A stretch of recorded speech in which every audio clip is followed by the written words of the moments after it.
I pulled the steering wheel from the column to inspect to see how badly damaged the column was, hoping to maybe repair it.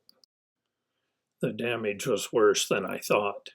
The turn signal mechanism was broken, the top steering column bearing was completely missing, and the broken pieces were found in the steering tube.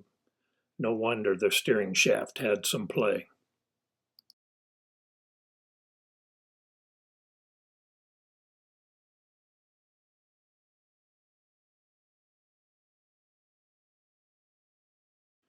The old steering column, as well as the remainder of the steering system, was removed from the truck.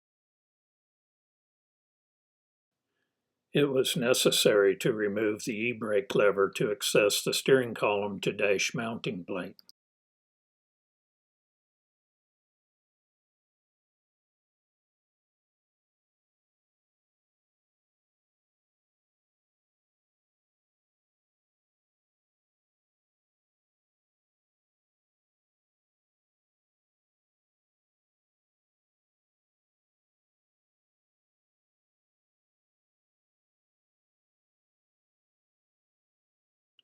After the inner cab and firewall were painted, it was time for a new column. I selected a tilt column from Ididit with a chrome finish. The installation was relatively easy, but routing some of the wiring through the column was a bit more challenging.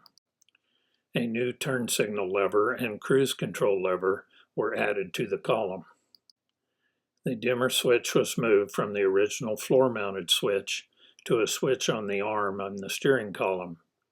This required the installation of Ididit's dimmer switch module under the dash.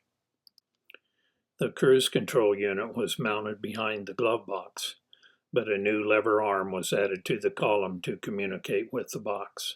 The column was adapted to the new power steering box using a 3/4 inch 36 spline to double D adapter.